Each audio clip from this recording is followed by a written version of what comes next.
男子本是京城警察局的局长，却打了一辈子光棍，只因家里有个酗酒的老爹，还有个需要照顾的弱智妹妹。就在他们都相继离世半年后的一晚，他突然做了一个梦，梦里母亲没有去世，妹妹也没有变成弱智。迷糊间，耳边传来一个稚嫩的声音：蝈蝈，蝈蝈。秦大宝一惊，等他缓过神来，发现一个毛茸茸的小脑袋，秦大宝的眼泪哗的一下就下来了。这是他的妹妹秦妞妞小时候的模样，小妞妞有点吓着了，拼命的给他擦眼泪。妈，蝈蝈醒了。小兔崽子，告诉你几遍了，别跟大鹏他们去河里游泳，这冰天雪地的，咋不冻死你呢？妈，别打了，我不地了。小特么兔崽子，今儿我要不给你来个狠的，你就不长记性。陆秀娥见儿子哭了，这才停下手。今天的事把他吓够呛。儿子跟几个同学打赌，去河里游泳呛了水，被送回来时昏昏沉沉的，咋叫都不醒。妈，我爸和我小弟呢？你忘了？上个礼拜天让你爸送你奶家了，你爸去厂里了，他加班把活忙出来，要请2天假。大后天你二哥他们家的狗蛋要定亲。那我啥时候回乡下？明儿早上吧，正好你爸买了20斤棒子面，给你爷他们拿10斤去。秀娥，菜店来了大萝卜，你买不买？买。大宝子，你在家看妹妹，我去买大萝卜，回来给你们包包子。陆秀娥也心疼儿子，决定做一顿好的给儿子补补，画上篮子就匆匆忙忙的走了。秦大宝想出去看看这个记忆中的院子，推开门，一股冷风扑面而来，他忍不住打了个喷嚏，这天真够冷的。大宝啊，听你妈说你去跟人上颐和园游泳去了，你说你这孩子咋这么能做呢？这大冷天的不得冻坏了。牛大妈，大力还没找到工作呢。可不咋地，你说你们这帮孩子毕了业就在家一待，啥也不干，可太愁人了。牛大妈，我可听我同学说了，铁路机务段正在招司机呢。真的假的？啥条件呢？好像是要初中以上毕业，身体强壮，家庭成分好，别的没啥，不过刚开始肯定干的是小烧。哎呀妈呀，小烧也行啊，那工作多好，挣的还多，我得赶紧让你牛大爷打听打听去。牛大妈说完就赶紧回屋了。秦大宝松了口气，总算把他打发走了。天黑后，父亲秦庆友才拖着疲惫的身子回到家。他到家，秦家才开始吃晚饭。这菜店半个月就来200斤大萝卜，我和马婶刚到那就没了，我还寻思去的早能买2个回来包包子呢，这下只能喝粥吃咸菜了。媳妇儿，我听主任说，过了年咱们个人的粮食定量还得下调啊，这可咋整？老二老三也没啥吃的了，我本来想咱们再省省，接济100他们，这回粮食定量一降，咱们也吃不饱肚子了。庆友，你说这可咋办？要是不行，我晚上多跑2趟黑市呗，要不咋整？总不能让咱爸妈饿肚子吧？大宝，明你回老家，把那20斤棒子面全拿上。二宝一天到晚没个老实气，你爷你奶宁可自己不吃，也不能饿着他，你都拿回去吧。呐。秦大宝放下手中的粥碗，他真吃不下去了，太拉嗓子了。玉米面这东西拉嗓子不说，吃多了还烧心。吃饱了？饱了。秦庆友看了一眼儿子，见他蔫巴的，以为是今天被水淹着了，还没缓过来。他哪知道秦大宝是惦记着心里的那个秘密呀。行了，你回屋睡觉吧，别看书了，灯那么暗，眼睛还要不要了？知道了爸。秦庆友默默地把手里的窝头掰了一大半塞给陆秀娥，这个糙汉子宁可自己饿着，也不委屈媳妇。夜深人静，秦大宝躺在炕上，他想前世看小说，穿越者都有空间，于是土豆，我是地瓜。不对啊，那来个东北的，天王盖地虎，宝塔镇河妖。啥玩意？这也不行，密码到底是啥呀？让我进去呗。话音刚落，他倏地一下消失了。秦大宝一晃神的功夫，已经站在了那个神秘的地方。他试探着叫了声出去，倏地一下，他又躺在了炕上，位置一点都没变。傻鸟，这么简单的事情还让你给整复杂了。秦大宝来回试了几次，来去自如。虽然还不大明白这个空间是怎么回事，但是他前世看书挺杂的，也看过几本网文实体书，知道基本的空间的使用方法。这人生太圆满了，不光是家人都好好的，自己还有了外挂，这日子太美了。第二天，秦大宝早早的就回到了老家，刚一进村子，在外面玩耍的秦二宝就跑了过来。哥，你这头上都冒烟了，又跑哪疯去了？大宝回来了。没大没小的叫叔。你们干啥去？哦，咱村成立了民兵排，我们哥俩都是民兵，这不3天2头得去村部开会学习。啥？民兵排谁管事？都有啥枪？我庆荣爷让大柱叔当民兵排排长，枪可多了，有汉阳造、大巴力、38大盖。对了，还有2挺歪把子。我操，这火力够强的呀！正好一会找庆荣叔借把大巴力，然后进山打猎，改善一下家里的生活条件。大宝叔、二宝这几天在村里可出名了。不许说。秦二宝平生最怕2个人，一个是他哥，一个是他妈。关键这俩人是真揍他啊，尤其是他哥，下手老黑了。这小子又惹什么祸了？也没啥，就是他把七太爷养的老猫的胡子给拔了，把吴奶奶养的狗扔冰窟窿里了，还有俺家的大鹅，他俩一见面就掐。现在大鹅一看到二宝，转身就跑。秦大宝也笑了，这个弟弟他太了解了，从小逃的都没边了，后来下乡当了知青，才沉稳下来了。走了，我得去看我爷我奶了。你跟大猪哥说一声，我一会去找他。妥嘞，去玩吧。二宝一见哥哥没生气，乐得蹦跶的去找小伙伴玩去了。秦大宝顺着村中间的路一直往前走，来到了爷爷奶奶的家。老婆子，咱大孙来了。哎呀，奶的大孙来了，这又拿的啥玩意儿？这是我妈让我带来的棒子面。二宝这么能吃，肯定是您和我爷把粮食省下来给他吃了。快上炕上坐着，炕上暖和。你妈净操那没用的心，在秦家沟还能把我小孙子饿着。奶，我拿都拿来了，你们就吃吧，城里再咋地也饿不着肚子。今年也算是风调雨顺，可是这又整什么大炼钢铁，把年轻的劳动力都给抽到水库那去了，结果收秋都没人了。幸亏你庆荣伯倒了10几个人回来，才抢出一半粮食，可一交公粮又不剩下啥了。别听你爷的，再咋难过也比小鬼子那攒强。你庆荣伯没少往咱家送粮食，不过我们没要，看看村里人都饿得打晃，我们当老的不忍心吃啊。秦大宝沉默了，他没想到村里的情况这么恶劣，可是他现在空有宝山，却帮不上忙啊。别说这些了，大孙，人家狗蛋比你小1岁，这后天就定亲了，你啥时候能把我大孙媳妇给领回来呀？爷，等我上班了，就把你大孙媳妇领回来，到时候生了孩子，你和我奶看重孙子。那感情好，等你有了孩子，爷和你奶就进城帮你看孩子。啥孩子？二叔、二婶。大宝啊，刚来呀，你爸你妈啥时候回来？我爸我妈明天回来，这到年底了，我爸老加班，天天早出晚归的。二婶的性格有点闷，但是对大宝也极好，他过来就是帮老太太给大宝做饭的。二叔，咱家有粮食种子和蔬菜种子吗？种子都在村仓库里呢，你要多少啊？一样几粒就行，我同学要。这算个什么事？才几粒，你去找你庆荣伯，让他给你拿不就完了？呐，对了，二叔，现在村里有了民兵，枪好借不？我想去山边打2个野鸡。好借，大柱子管，不过你要是想玩，就在山边玩，可别往山里走，今年山里的野猪多。二叔，那你带我去借吧，我怕大柱哥不借我。老二，你领大宝去村部吧，就说我答应了。大小伙子，不见世面还成，再说也不进山里，没大事。庆福，大宝，你们咋来了？是不是我17叔家里断顿了？我一会儿到库房搓点玉米粒，给我叔送过去。不是，是大宝有事找大柱。啊？找我？啥事啊，兄弟？柱子哥，我想借杆枪到山边碰碰运气，看看能不能打个野鸡野兔啥的。这兄弟，你以前打过枪吗？可别不会再伤到自己个儿。柱子哥，我打过枪，放暑假的时候学校组织过训练，我打过100多发子弹。那行，我给你把大巴利吧，这比38大概好使。秦大柱到库里找了一把比较新的枪，又拿了30发子弹交给秦大宝。秦大宝又跟村长要了点种子，他想在没人的时候试试在空间里能不能种出粮食。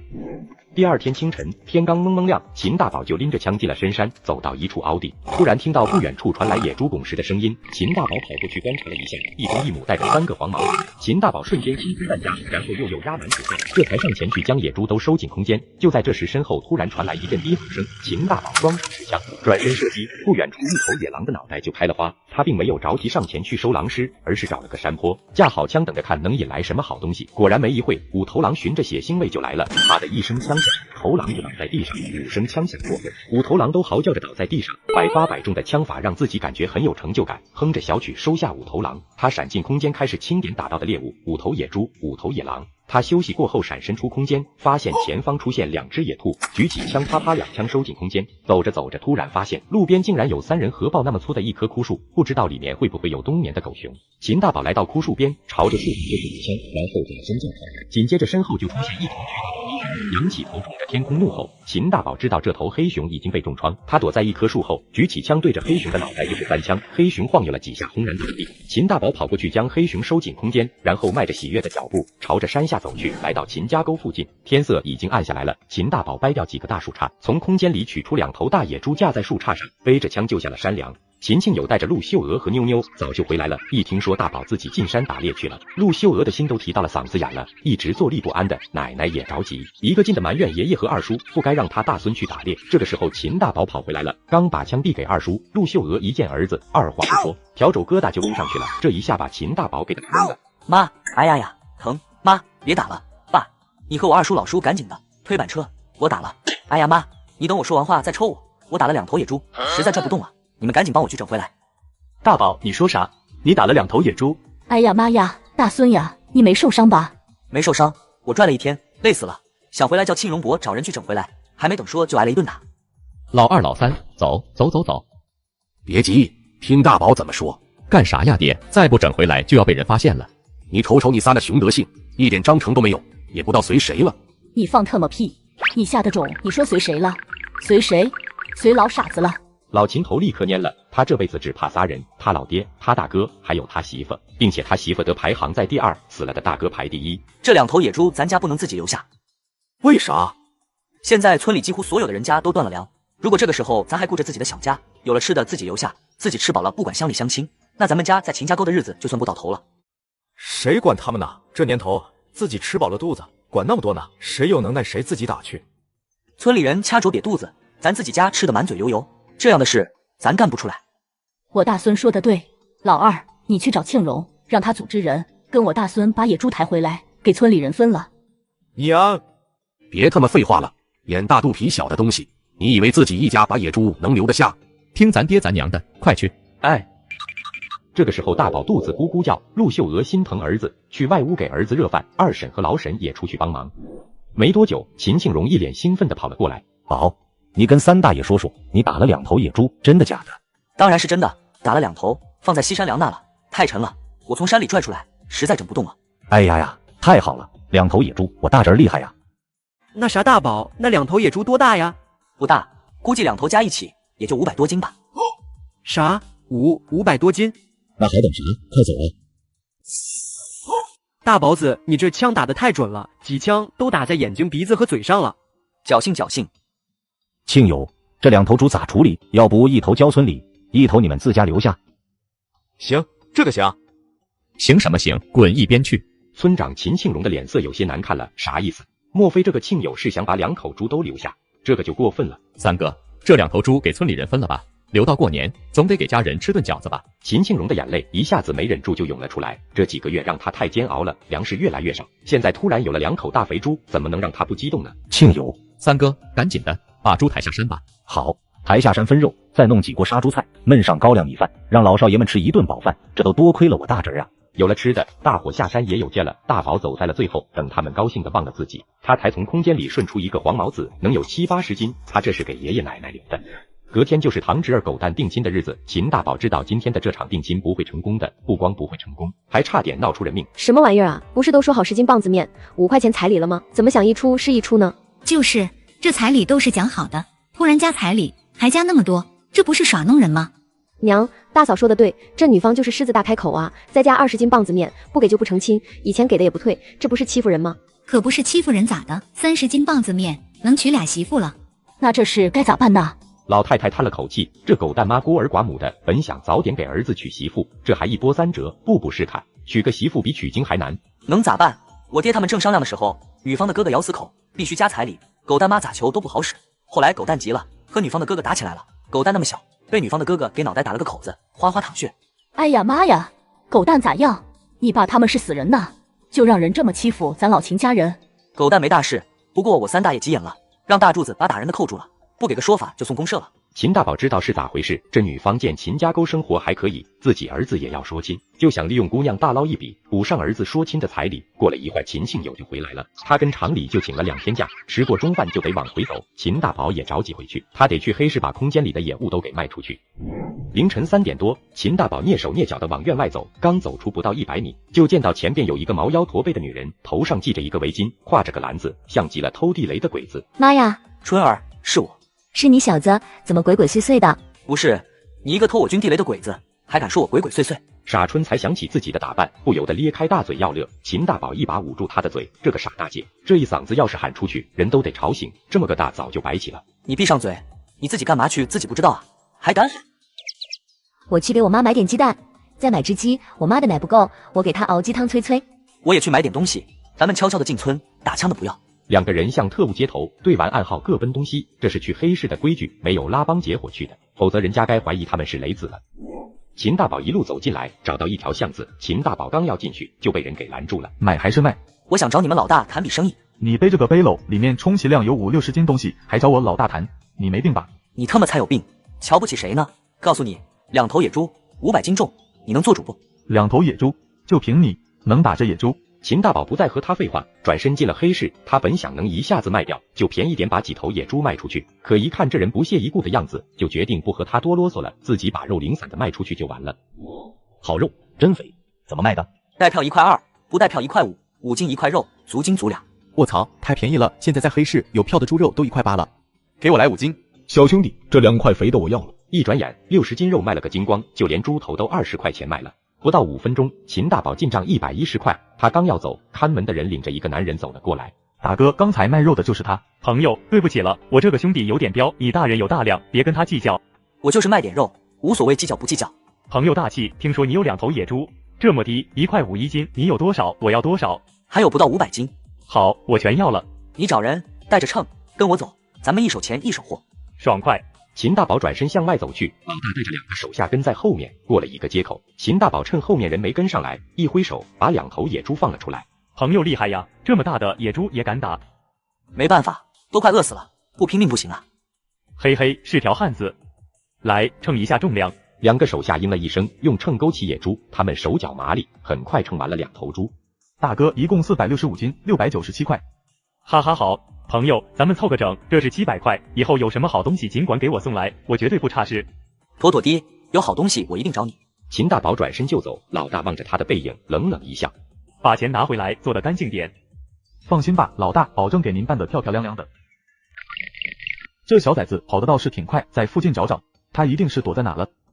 秦大宝躲在空间里，发现跟踪他的人就是黑市看门的那俩人，这手法他太熟悉了，黑吃黑。这2个家伙没胆子进院去搜人，找了几分钟，只能悻悻的走了。秦大宝从空间里出来，尾随2人又回到了黑市的一个院子。废物，一帮废物，收拾个人都跟不住。房间里传来扑通扑通的人摔倒声和求饶声。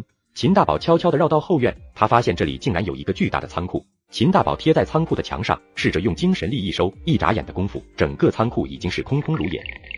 这做贼也不容易，心理素质稍差一点都干不了这行。秦大宝不敢停留，撒腿就往家里跑。回到家后，秦大宝第一时间就进了空间。好家伙，空间里落的全是麻袋包，1吨多的大米，还有白面和玉米面。秦大宝又发现了2箱金条和10来箱古董字画，还有1麻袋的钞票和粮票。秦大宝忍不住笑出了猪叫，2辈子加在一起，他都没有今天这么开心。然而惊喜还在后边，他又在仓库的另一侧看到了自行车、收音机、缝纫机，还有10几个长条箱子，3箱全是步枪，还有1箱勃朗宁手枪，2箱长柄手榴弹，剩下的全是子弹。这么多的军火，怎么会在黑市老大的手中？蝈蝈4个大懒虫。妞妞，咱妈呢？妈妈洗衣衣。秦大宝起身出屋，发现陆秀娥和牛大妈正在水池旁洗衣服，她的手指都冻得跟胡萝卜似的。大宝，糊糊在锅里。秦大宝闷声嗯了一声，回身到堂屋拿出铁皮暖壶，把热水倒进洗衣盆里。哎呀，这点热水你留着刷牙洗脸，妈不用。你看你这孩子都到理了。这孩子一天一个样，昨儿还像个跳马猴子似的，今儿就长大了，知道心疼妈了。俺家大宝老厉害了，前天回乡下打了2头大野猪，左右打了2只野鸡，给他妹炖汤。哎呀，真的假的？2头大野猪没带回来呀？这要是卖给轧钢厂食堂，可比工资高多了。一旁的秦大宝突然眼睛一亮，果然群众的智慧是无穷的，这光明正大的来钱倒不是有了吗？妈，我去我师傅家一趟。不许和大鹏他们去玩哈，不听话等你回家的，老娘扒了你的皮。知道了。快到童家的时候，秦大宝从空间拿出1块肉，还有20斤大米、20斤白面，双手提着进了童家的4合院。哟呵，这块猪肉好啊，全是肥的，有20斤吧。小伙子，你是姓秦吧？那什么，能不能商量一下，卖我2斤呗？是呀，我家孩子平时总和你们玩，打个商量，也卖我点，我出1块2一斤，咋样？我出1块3。都闭嘴，谁敢卖东西，滚开！听到秦大宝的骂声，2个老娘们打了个冷颤，他们光顾着占便宜了，竟然忘了现在禁止个人买卖，要是抓到了，轻则办学习班，重则判刑。师娘，大宝来啦！你这孩子怎么提拉这么多东西？好几天没来看您和师傅了，昨回老家打了头野猪，这不闹了点肉，给大方和小桂花解解馋。你这孩子就是仁义。师娘，大鹏呢？昨个和球他们出去玩了，说是去门头沟了，一半天回不来。大宝，你工作的事有信儿了吗？有谱了，还在等消息。师娘欲言又止，秦大宝知道是什么意思，但是童大鹏的出身成分太差，不可能通过政审。童大鹏的性格很好，开朗乐观，喜欢交朋好友，但就是玩心太重，这一点完全随了他爹。师娘，你放心，我这边会尽全力帮大鹏找到工作的。童师娘默默地点点头，秦大宝也没有多待，说完就告辞了。同志，您想买什么？我要3个大砂锅，还有酒，再要几盒烟。锅需要工业券，酒吗？您有酒票、烟票吗？有，我有5张工业券，2张甲级酒票，3张乙级的烟票有5张。3个砂锅，3张工业券，2块1，甲级酒只有茅台和西凤，乙级有2锅头。你的烟票是甲级的，能买中华和重酒。那我要茅台和中华。行，1瓶茅台4块，2锅头1块2，中华1盒9毛6，都买吗？那都买。砂锅2块1，2瓶茅台8块，3瓶2锅头3块6，5盒中华4块8，一共是18块5。秦大宝暗暗叫了声真便宜，这个年代的钱太实了。交上钱，他又买了木头锅铲、大炼钢铁石，自己家铁的交上去了，不买不行。我还想买2斤白糖，1斤大白兔奶糖，1斤水果硬糖。凤儿，糖果糕点归你卖，你来吧。我叫王凤，那个是张彩玲。秦大宝2辈子母胎单身，根本不懂女孩子的心理，他只是奇怪，我买个东西，你至于告诉我你叫啥吗？哦，我叫秦大宝。今天有桃酥，不过有点碎，是瑕疵品，不要票，你要吗？这可把秦大宝高兴坏了，连忙点头。其实啥是碎桃酥啊？明明是姑娘见色起意把桃酥给捏2半了，2斤桃酥有1大半是整的。秦大宝买完东西就提着大包小裹的走了。咋样？问他叫啥了吗？女孩轻轻的摇摇头，她虽然瞅着羞涩一点，略显呆萌，可是心眼极多，这样的好小伙当然不能共享。秦大宝把东西丢进空间，一路上溜溜达达，到轧钢厂门卫的时候，差不多1点半了。小同志，你有什么事？我找何宇柱。何宇柱？就是傻柱。你早说找傻柱不就完了，还提什么何宇柱？看来这外号就是比本名响亮。门卫给食堂打了电话，没到10分钟，傻柱就跑了出来。柱子哥，你不记得我了？我叫秦大宝，住在113号院。你是前公车间秦师傅的儿子。柱子哥，问你点事儿，你们食堂缺肉不？缺啊，这年头哪都缺肉，咱们轧钢厂1万多工人，多少肉都不够吃，怎么查兄弟你有门路？兄弟，我没听错吧？你有路子能弄来肉？也就8、900斤吧。兄弟，你等我，我去叫我们主任。过了能有10分钟，就见打远处邀来一人，直接朝秦大宝扑了过来。秦大宝反手一个擒拿，扣住老头的手腕上3寸，这是监视学，微一用力，老头哎呀就叫起来了。兄弟轻点，那是我们主任。秦大宝连忙松手，老头的右胳膊已经抬不起来了。小老弟，傻柱说你能弄来猪肉，是不是真的？能弄来多少？大宝，这是我们食堂潘主任，刚才帮着后厨和面蒸馒头，一听到我说你能弄到猪肉，他就撩这来了。潘主任，我这能弄1000斤左右的野猪肉，但我只要现金。明白，没问题。小兄弟放心，我们轧钢厂归重工业不管，对粮食、蔬菜和肉类有额外的计划外指标，你卖给我们肉绝对不犯毛病，而且我全都给你按黑市最高价走，净肉1块8一斤，咋样？秦大宝算了一下，他这一迟疑可把潘主任吓够呛。现在临近年底，全厂大会战，主管后勤的李副厂长命令潘主任无论用什么办法都要保证工人师傅的营养，这可把潘主任给愁得完完的了。小老弟，你放心，我们轧钢厂肯定不会让你吃亏，我再给你加2箱汾酒。成交。这样，咱们换个地方交易，半个小时后，轧钢厂往东走，有个树林，我把肉运过来，咱们在那交易，记得带秤。没问题。潘主任连声答应，拽着傻柱回厂里找车去了。秦大宝到了树林，看左右无人，拿出8、900斤猪肉。与此同时，卡车也在树林外停了下来。秦大宝擦了一把冷汗，特喵的，差点被发现。潘主任，你叫人称一称吧。小兄弟，你可太有能耐了。傻柱在一旁直翻白眼，你一个快50岁的老头子，管一个18、19的小伙子叫兄弟，你脸呢？过了10几分钟，傻柱就称完猪肉走了过来。主任，大宝一共928斤，930斤，凑个整。兄弟，1800，你查查。不用查，做生意讲究的就是互相信任。潘主任高兴的直点头，跑到卡车旁，从驾驶室里搬出来2箱酒，屁颠的跑了回来。兄弟，不好意思，汾酒没有了，我自作主张，把汾酒换成了茅台，你不介意吧？哎呀，这多不好意思，谢谢潘主任。哎，别叫主任，叫潘哥。那个兄弟，我冒昧的问一句，就这些肉，以后还有吗？不瞒您说，这是我上山打的，以后嘛，应该有，但是不知道什么时候才能有。没关系，如果要是有，兄弟你尽管拉来，多少我们轧钢厂都要，价格你放心，肯定比黑市高。妥了，只要是有了，我就让柱哥通知您。秦大宝说完就从树林后面走了，他不想让太多人知道自己在和轧钢厂做交易，但是他知道傻柱是个碎嘴子，肯定会在他爸面前说的，不过这也是他的目的。柱子，以后小秦这边你多费点心，他如果有好东西，你尽管做主替厂里留下。还有，我回头报到了厂部，以后你就是1食堂的组长，工资和补贴上升1级。蝈蝈，抱抱。咱妈呢？妈妈买大萝卜。蝈蝈，好吃。大儿子，妈抢到2个萝卜，一会儿给你包包子。吃包包啦，气包包了。妈，其实前2天我一共打了5头大野猪，还有这头小野猪，我当时怕都拿出来被村里人分了，所以就藏在山上了。今天上午我找大鹏他们把野猪偷偷运下来了。我儿子就是心眼多，那还剩3头大的猪呢。我卖了。卖了？我的傻儿子，现在可不让个人买卖，抓住会判刑的。妈，你放心，我把野猪卖给我爸厂里食堂了，找傻猪帮我卖的，不是卖给个人。啊，这么多？一共卖了1800，这是1500，剩下的我找我同学他爸买了10斤大米，10斤白面，又换了点票，给妞买了1斤奶糖，1斤白糖，还有这个桃酥，不过桃酥没用票。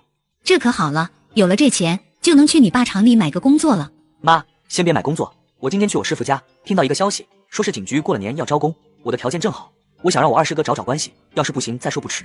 可得了吧，人家警局招的是干部，咱这没人没能耐的，能摊上这好事？妈，我二师哥是建国门治安所的，应该有门路，你放心。还你师哥有门路？他有这能耐，不早把大鹏安排了？咋的？你还有大鹏和人家亲呢？妈，大鹏不行，他成分不好。行吧，妈给你们包包子，肉兜子馅的。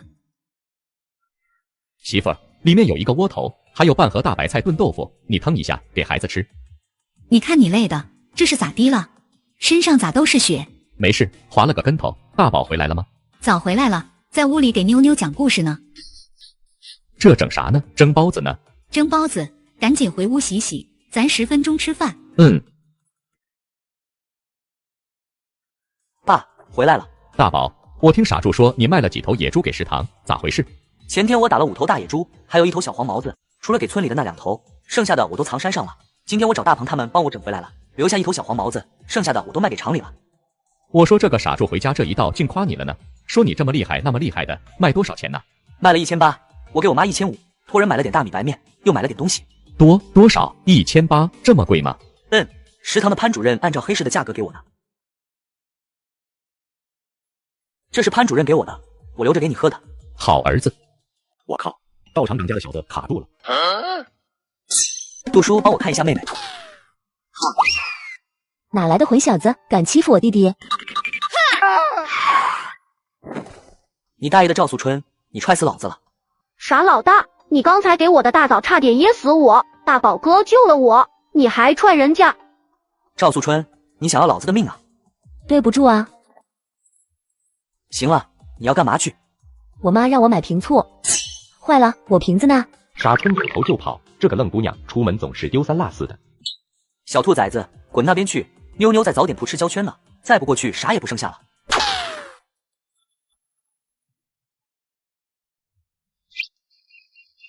大宝，谢谢你，刚才你救了我弟一命。春儿，我许意又生了，老几啊？春眠不觉晓，处处闻啼鸟。老五叫赵素晓。赵叔威武，这是真想照办手师生啊！嘿嘿。大宝带着妞妞吃完早餐刚回到家，陆秀娥就让大宝去奶奶家把二宝接回来。秦大宝从空间拿出一些粮食，刚到奶奶家，秦大宝就觉出了不对。奶，咋了？哭啥啊？咋地？是你二叔告诉你们信儿了？没有啊，啥事啊？二宝昨天和他2个哥哥出去玩，也不知道是冻着了，还是被啥东西吓着了，半夜就发高烧。你奶把老刘婆子请来叫了半天，也没啥用。我叫你二叔老叔给二宝送乡卫生院去了。秦大宝的心都提到嗓子眼了，上辈子妹妹就是因为发高烧送医院打错针才成的弱智，难道这命运又降临在了弟弟身上？没事啊，奶，不哭了，别担心，小孩发个烧感个冒很正常，肯定没事，否则我二叔老叔早就去我家告诉信儿了。老秦头和老太太听大宝这么一说，才好多了。爷奶，这是我找人弄的粮食，你们别舍不得吃，我同学他爸是粮食局的，手里有计划外用粮，你们敞开吃，吃完了我再给你们拿。大孙呀，你拿着干啥？我和你爷都是有金个没名个的人了，吃多一点少一点有啥关系？你赶紧的拿回家去。爷奶，我去卫生院看看，你们放心吧。大宝，你咋来了？谁给你的信啊？我去了我奶家。二宝咋样？退了一点烧，还是高。大夫又开了2瓶药，我和你二叔身上的钱没带够，这不正要去找你爸。大夫又给开啥药啊？好像是叫什么西林东林的。有药单吗？给我看看。老叔拿出了巴掌大的一张纸，递给秦大宝。秦大宝只看了一眼，眼珠子差点瞪出来。就是这个药副作用太大，不光是妹妹遭到了毒害，在全国有无数的孩子因为这个药成了傻子。老叔，咱不在这看了，我带二宝去军区医院。孩子怎么了？昨天晚上发烧，后来到乡卫生院输了点滴，也没多大效果。这是即将给我弟弟使用的药，我看过一本书，上面说这个药有副作用，我就没让他们给我弟用。庸医害人啊！医生拿出体温计，让秦大宝给二宝检上，又看了看二宝的舌苔，把了一下脉。不用输液，我开3剂药，把烧退了就好了。开完了药，秦大宝把二宝送到2楼病房，又从药房借了个砂锅，到走廊里的炉子上熬中药。这要是在后使得被人投诉，现在这时候却很正常。大宝，大宝，妈，这呢？你弟咋样？退烧了吗？在里面呢，没啥大事，我给他熬药呢，马上就好。陆秀娥推门进了病房，里面传来二宝的哭声，还有妈妈的心肝宝贝声。秦大宝忍不住笑了，这就是他老妈生气的时候，拎着笤帚疙瘩满院子追二宝，扯着嗓子骂小王八犊子、小兔崽子，这稀罕起来又是心肝宝贝儿的。妈，你出来谁看着妞妞呢？让你牛大妈帮着看一下呢。你二叔上家一说，可把我吓够呛。大宝，医生怎么说的？就是风寒引起的感冒，指定是和别的孩子疯跑，玩了一身汗才感冒的。该，这回看还嘚瑟不？这么一折腾，到了下午，二宝总算退了烧。那个医生看过之后，让他们带二宝回家休养，再把剩下的2剂药吃了就好了。第二天，秦大宝到了治安所，一说是找副所长，有治安员就把秦大宝带到了副所长办公室。混小子，快1个月没见了吧？师哥，我是为师傅的事来的。师傅怎么了？我这半个月太忙了，一直没抽出功夫去看师傅。师傅的身体还好，我今天来是记得你说过，有个战友在车站治安所工作，我是想能不能花点钱在车站治安所给大鹏买个工作，哪怕是临时的呢？朱铁雄叹了口气，他不是不想给童大鹏这个师弟找工作，如果是差钱，几个师兄弟凑凑也差不多，但是童大鹏的成分是个问题，还有这孩子不定性，玩心重，怕干不好工作，丢他这个介绍人的脸。师哥，我听说年前车站治安分局就要取消，治安所也要从市治安局分出来，以后归车站管，也就是说政审这块就放松了。不过这样放松的情况不会持续多久，我寻思能不能趁这个空档把大鹏给弄进去。我早听说车站分局要取消，但是啥时候取消还不清楚。小六，你的消息确实吗？秦大宝当然肯定，上辈子他有一个朋友就是这个时候弄进去的，后来他一喝酒就自吹自擂，说他老爹一辈子就干过这一件正经事。确实。那我打电话问问，